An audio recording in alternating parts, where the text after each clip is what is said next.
Hello everyone, audio clear जा रहा है?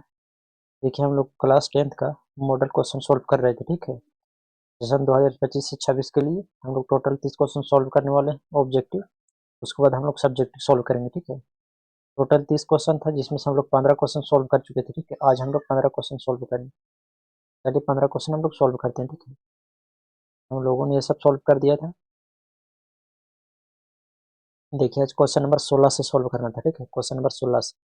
क्वेश्चन नंबर 16 क्या है कि sec a plus tan a into 1 minus sine A किसके बराबर है। ठीक, तो इसको सॉल्व करते हैं। तो लिखेंगे हम लोग यहाँ सॉल्यूशन।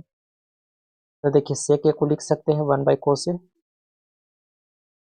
प्लस tan a को कितना लिख सकते हैं साइन बटा कोस ए, साइन ए बटा कोस ए। देखिए बाहर में क्या है 1 माइनस साइन ए। क्लियर है सभी लोग का? अब देखिए दोनों कैल्शियम लेंगे तो कितना आएगा कोस ए, कोस से कम कोस तो एक, और प्लस यहाँ भी कोस से कम एक, साइन ए कम कितना हो गया साइन ए, बाहर में कितना है 1 माइनस साइन ए, साइन ए। ठीक है, देखिए 1 प्लस साइन ए 1 माइनस साइन ए। आप लोगों को फॉर्मूला होगा कि ए स्क्वायर माइनस बी स्क्वायर बराबर क्या होता है, एक बार प्लस होता है और एक बार माइनस होता है। ठीक है, तो उसी तरह एक बार प्लस में है और एक बार माइनस में। 1 का स्क्वायर प्लस साइन का स्क्वायर, इस तरह का हो जाएगा यहाँ 1 का स्क्वायर माइनस साइन का स्क्वायर। ठीक, तो इसको डायरेक्ट हम लोग लिखेंगे 1 का स्क्वायर डायरेक्ट 1 लिख रहे हैं माइनस साइन स्क्वायर ए, साइन स्क्वायर ए। ठीक है, बटा कितना कोस ए। अब देखिए 1 माइनस साइन स्क्वायर बराबर कितना होता है कोस स्क्वायर ए, तो इसको लिखेंगे कोस स्क्वायर ए, अब बटा कोस ए, कोस ए। ठीक है, अब देखिए एक कोस से एक कोस कट जाएगा तो कितना बचेगा कोस ए, बचेगा आपका कोस ए। तो इसका आंसर क्या हो जाएगा कोस ए, ऑप्शन बी। क्लियर है सभी लोग का? देखिए सत्रह क्या है कि यदि कोट ए बराबर 1 है तो ए का मान बताइए। ठीक है, ए का मान कितना हो जाएगा ऑप्शन सी 45 डिग्री। कैसे? क्योंकि यहाँ कोट के ए के पास कितना रखे, ठीक है, जो बराबर 1 देते। कोट अगर हम 45 रखते हैं तो कितना देगा 1 देगा। ठीक है, इसलिए ए का मान कितना होगा 45 डिग्री। क्लियर है सभी लोग? तो हम लोग 18 क्वेश्चन सॉल्व करते हैं।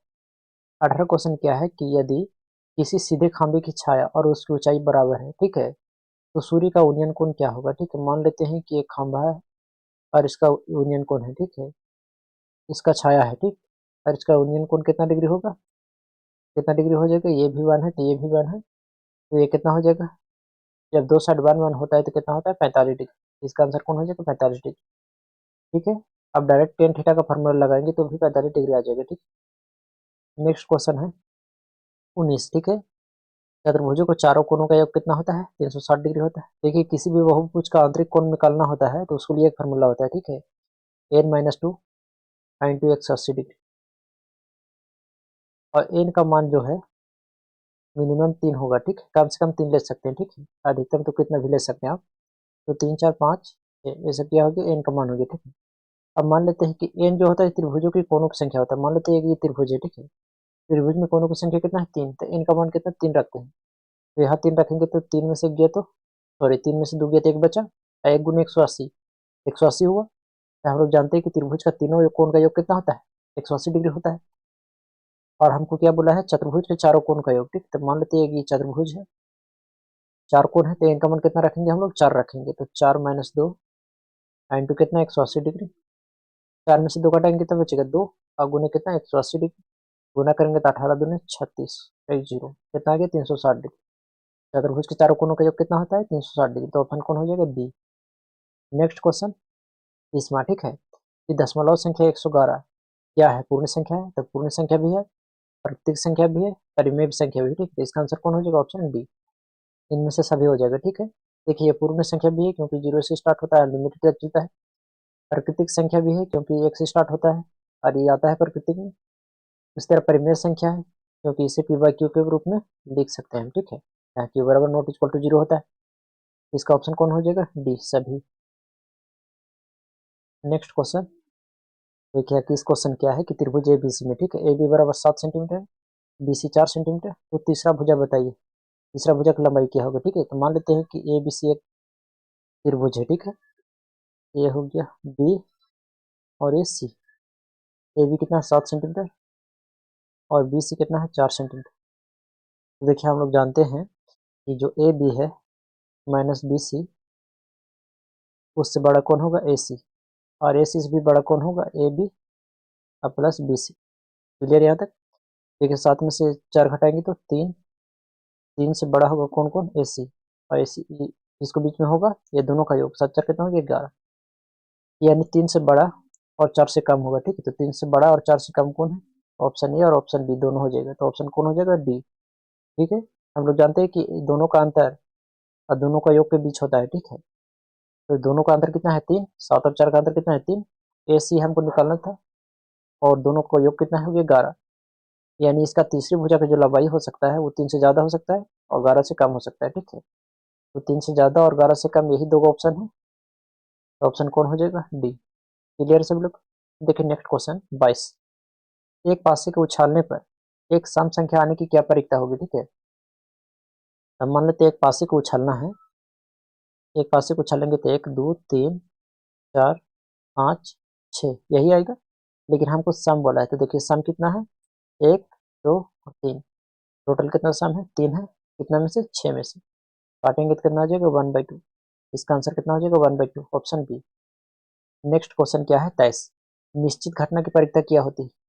देखिए कोई भी घटना अगर निश्चित होती है तो उसका परिक्रिया कितना होता है 1 होता है। ठीक है, नेक्स्ट क्वेश्चन चलते हैं कि एक पासा उछालने पर 3 के गुणक संख्या आने की क्या प्रक्रिया है। ठीक है, तो मान लेते हैं एक पासे को हम उछालते हैं तो 1 2 3 4 5 और 6। ठीक है, तो 3 का गुना जिसमें कौन है 1 और 2, टोटल कितना है 2, कितना में से 6 में से, काटेंगे तो 2 कम 2 2 3 6, इसका आंसर कितना आ जाएगा बी 1/3। ठीक है, नेक्स्ट क्वेश्चन, यदि x प्लस 3 3x और 4x प्लस 2 समांतर श्रेणी में है। ठीक है, तो x का मान बताइए। तो हम लोग जानते हैं कि समांतर श्रेणी जो होता है जो बीच वाला होता है मतलब 3x। ठीक है, ये क्या होता है, माध्य होता है। ठीक है, यानी कि जो 3x होगा वो बराबर होगा x प्लस 3 और प्लस 4x प्लस 2, अब बटा कितना 2 का, 2 किस लिए लिखे, क्योंकि 2 को, क्योंकि यहाँ के है 2 है। ठीक है, x प्लस फिर 1 4x प्लस 2 1, ठीक है 2 होगी टोटल। अब इसको सॉल्व करेंगे तो 3 दूनी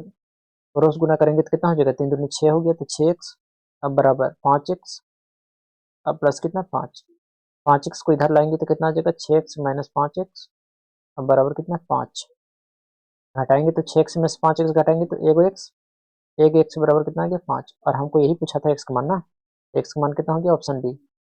नेक्स्ट क्वेश्चन चलते हैं, देखिए 26 क्वेश्चन क्या है कि यदि 5 6 8 9 x तक 13 का औसत 10 है। ठीक, तो x का मान बताइए। तो औसत बराबर होता है कुल संख्या का योग बटा कुल संख्या। ठीक है, सभी को योग करते हैं तो कितना हो जाएगा 5 प्लस 6 प्लस कितना 8 और प्लस 9 और प्लस 1 प्लस कितना 13 बराबर कितना हो जाएगा 10, और बटा में टोटल कितना संख्या है 6 1 2 3 4 5 6 हो जाएगा।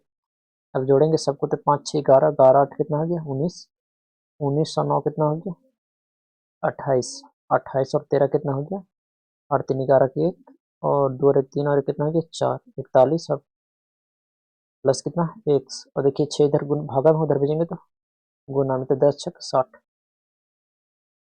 x बराबर कितना हो जाएगा 60 माइनस 40, 40 नहीं 41, x बराबर कितना हो गया 10 में से गया तो 9, यहाँ कितना बचा 5, 5 में से 4 घटाएंगे तो 1, यानी ऑप्शन बी 19 हो जाएगा। ठीक है,